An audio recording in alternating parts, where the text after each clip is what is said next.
तद्वा इदं भुवन मंगल मंगलाय ध्याने स्मनो दर्शितं त उपासकानां तस्मै नमो भगवते नु विधेम तुभ्यं यो नाद्रतो नरकभाग्भिर सत्प्रसंगैः। अब ब्रह्मा जी कह रहे हैं कि हे विश्व का कल्याण करने वाले नारायण, मैं आपका जो है ना उपासक हूँ, यानी मैं सदा आपकी उपासना किया करता हूँ। क्योंकि आपने जो है ना मेरे हित के लिए मुझे ध्यान में अपना यह रूप दिखलाया, यानी ब्रह्मा जी को ध्यान करते हुए जो रूप दिखाया वो उसी की चर्चा कर रहे हैं कि आपने मेरे ध्यान में मुझे अपना यह रूप दिखलाया है। तो जो पापात्मा विषयासक्त जीव हैं, यानी पाप में पड़े हुए, विषयों में पड़े हुए, वे ही इसका अनादर करते हैं, यानी वो इसका अनादर कर सकते हैं।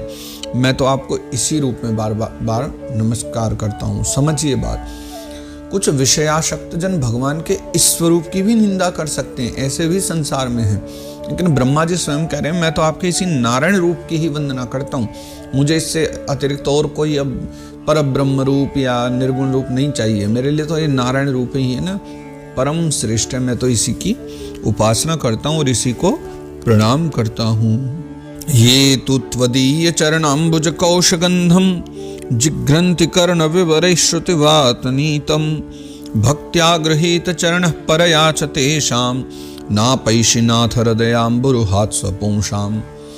ब्रह्मा जी कह रहे हैं कि हे मेरे स्वामी, हे नाथ, ये तो त्वदीय चरणाम्बुज कौशगंधम, यानी जो लोग हैं ना, यानी वेद रूप जो वायु है, यानी जैसे वेदों के की मान लीजिए वायु बन जाए, उस वायु से लाई हुई आपके चरण रूप कमल कोश की जो गंध है ना, जैसे वायु के चलने से पेड़ों की जो गंध है वो हम तक आती है, ऐसे वेद मंत्रों के चलने से भगवत चरण जो कमल हैं, उन चरण कमल रूपी कमल कोश की जो गंध है हम तक पहुंचती है। यानी वेद मंत्र पढ़े जाएंगे तो भगवान के चरण कमल हमारे निकट पहुंचेंगे, है ना। ठीक वैसी जैसे वायु चलती है तो पराग उड़ता है, तो आपके चरण कमल रूपी कमल कोश की गंध को जो है अपने कर्णपुटों से ग्रहण करते हैं, यानी जो लोग भी ऐसा करते हैं और अपने कानों से आपके उस गंध को ग्रहण कर लेते हैं, उन अपने भक्त जनों के हृदय कमल से आप कभी भी दूर नहीं होते। ब्रह्मा जी कह रहे हैं ये बात कि तो वो सदा सदा जो है ना आपके निकट ही रहा करते हो, आप उनके निकट रहते हो, क्योंकि वे पराभक्ति रूप डोरी से आपके पाद पद्मों को बांध लेते हैं, यानी भक्ति में ही सामर्थ्य जो भगवान को बांधे। तो ब्रह्मा जी कह रहे हैं कि पराभक्ति जो है ना, मानो पराभक्ति रूपी डोरी से भक्त जो है आपके पांव बांध देते हैं और तब आप उनको कभी भी छोड़ करके नहीं जा पाते, ऐसा आपका भाव रहता है। तावद भयं द्रविणगे हसुरन्निमित्तं शोकस्पृहा परिभवो विपुलश्च लोभः तावन्ममेत्य सदवग्रह आर्तिमूलं यावन्न तेंघ्रिम भयं प्रवृणीत लोकः। तो जब तक जो है कोई पुरुष आपके अभयप्रद, यानी जो सदा सबको अभय देने वाले ऐसे चरणारविंद, यानी आपके चरणों का आश्रय नहीं लेता, जब तक आपकी कोई शरण में नहीं आ जाता, तभी तक जो है ना उसे धन, घर, अपने जो प्रेमी जन है, बंधुजन है, उनसे जो प्राप्त होने वाला उनका भय है, शोक है, मोह है, लालसा है, दीनता है, लोभ है, ये सब बहुत सताया करते हैं। यानी संसार में रह करके संसार के विषय भोगों से जो दुख उपजते हैं वो सारे दुख उसको तभी तक सताते हैं जब तक वो आपके चरणारविंदों का आश्रय नहीं ले लेता, और तभी तक जो है ना उसे मैं और मेरेपन का दुराग्रह भी रहता है और सताते ही रहते हैं, जो एकमात्र जो है दुख का कारण है। यानी विषय भोगों से जो विकार उत्पन्न होते हैं वही विकार इस संसार में दुख के कारण हैं, इसलिए जो आपके निकट आ जाए उसको ये दुख नहीं हुआ करते।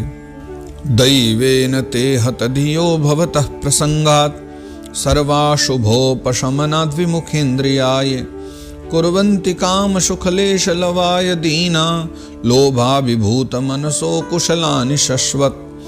देखिए, जो लोग सभी प्रकार के अमंगल जो है ना उनको नष्ट करने वाले आपके श्रवण कीर्तन आदि प्रसंगों से इंद्रियों को हटाकर लेश मात्र विषय सुख के लिए दीन और मन ही मन लालायित होकर निरंतर दुष्कर्मों में लगे रहते हैं, उन बेचारों की बुद्धि तो देवताओं ने हर ली, ऐसा मानना चाहिए। देखो, एक और तो कितना अच्छा उत्तम उपाय है कि जो है ना सारे अमंगलों को नष्ट करने वाले आपका नाम का चिंतन करें, कीर्तन करें, है ना। लेकिन वो करते क्या है, अपनी इंद्रियों को वहाँ से हटा करके और सुख पाने की लालसा में गलत जगह पर अपने मन को लगा लेते हैं। उससे होता क्या है कि वो निरंतर जो है ना दुष्कर्मों में, गलत कर्मों में ही लगे रहते हैं, क्योंकि उन बेचारों की जो बुद्धि है वो देवों ने हर ली होती है, इसलिए वो बेचारे कुछ भी नहीं कर पाते। क्षुत्रधातुभिरिमा मुहुरद्यमानाः शीतोष्णवातवर्षैरितरेच्चराच्च कामाग्निनाच्युतरुषा च सुदुर्भरेण संपश्यतो मन उरुक्रम सीदते में। ब्रह्मा जी कह रहे हैं, हे उरुक्रम भगवान, संपश्यतो मन सीदते में, मेरा जो मन है वो बहुत खिन्न खिन्न हो जाता है। क्यों? क्योंकि हे अच्युत, हे उरुक्रम भगवान, इस प्रजा को है ना भूख प्यास वात पित्त कफ सर्दी गर्मी हवा वर्षा और तथा परस्पर एक दूसरे से तथा कामाग्नि से है ना और क्रोध से बार बार कष्ट उठाते जब मैं देखता हूँ ना मेरी बनाई सृष्टि को, जब आपस में इतना दुखी देखता हूँ, मेरा मन जो है ना बहुत खिन्न हो उठता है, दुखी हो उठता है। यावत् पृथक त्वमिदमात्मन इंद्रियार्थ माया बलम भगवतो जन ईश पश्ये तावन्न संसृतिरसौ प्रतिसंक्रमेत व्यर्थापि दुख निवहम वहति क्रियार्था।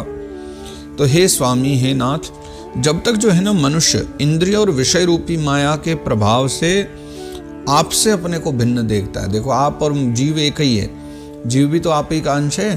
भगवान ने तो कहा ममई वांछो जीव लोक है, लेकिन ब्रह्मा जी कहते हैं फिर भी लोग कई बार भूल जाते हैं, लोगों को ध्यान नहीं रहता और जो है ना वो इंद्रियों और विषयों में पढ़ करके स्वयं को आपसे भिन्न समझते हैं, आपसे स्वयं को अलग देखते हैं। तब तक जो है ना उसके लिए इस संसार चक्र की निवृत्ति नहीं होती, वो निकल ही नहीं पाएगा इस संसार चक्र से। यद्यपि यह मिथ्या है, तथापि कर्म फल भोग का क्षेत्र होने के कारण से नाना प्रकार के दुखों में डालता रहता है। तो मूल जो एक बात है वो क्या है कि माया के वशीभूत होकर व्यक्ति अपराध कर रहा है, अधर्म कर रहा है और उस सत्यता को पहचान नहीं रहा है। पर ये माया के वशीभूत व्यक्ति है क्यों? ये भी भगवान की बनाई हुई है, तो सत्संग के द्वारा ही वो इससे बच सकता है, अन्य कोई उपाय नहीं है। अन्य प्रतार्थ करना निशि निश्चयाना नाना मनोरथ धिया क्षण भग्न निद्राह दैवा हतार्थ रचना ऋषयोपि देव युष्मत् प्रसंग विमुखा इह संसरंती। तो हे देव, बाकी औरों की तो बात ही क्या कही जाए, जो साक्षात मुनि हैं यानी महात्मा जन हैं, वे भी यदि आपके कथा प्रसंग से विमुख रहते हैं तो उन्हें संसार में फंसना पड़ता है। मतलब कथा में ही वो प्रभाव है जो जोड़ करके रखती, व्यक्ति को इस साधन से बांध करके रखती।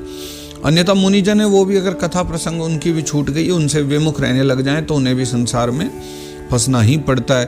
फिर वह जो है दिन में अनेक प्रकार के व्यापारों के कारण विक्षिप्त चित्त रहते हैं। व्यापार मतलब यहाँ व्यापार वो वाला व्यापार नहीं, बिजनेस नहीं, व्यापार मतलब कोई कर्म आदि करते रहना। तो फिर जो है ना विविध प्रकार के व्यापार यानी विविध कर्मों में लगे रहने के कारण वो विक्षिप्त चित्त रहते हैं, यानी पागल मत वाले की भांति रहते हैं। रात्रि में निद्रा में अचेत पड़े रहते हैं, उस समय भी तरह तरह के मनोरथों के कारण क्षण क्षण में उनकी नींद टूटती रहती है और देववश उनकी अर्थ सिद्धि के सब उद्योग भी विफल होते रहते हैं। आप समझ रहे हैं, रात्रि भर निद्रा में अचेत पड़े हैं, पल पल में नींद टूट रही है, चिंता सताई जा रही। क्यों? क्योंकि नारायण नाम छोड़ करके सांसारिक विषय भोगों में मन लगाया तो पूर्ति कभी होती नहीं, शांति कभी मिलती नहीं, तो जीवन वैसा का वैसा ही दुखमय चलता रहता है। लेकिन अगर संन्यास ग्रहण कर लिया तो वैराग्य होना चाहिए। गृहस्थ में आ रहे हो तो वैराग्य और त्याग होने चाहिए, तब ही जीवन अच्छे से चल सकता है।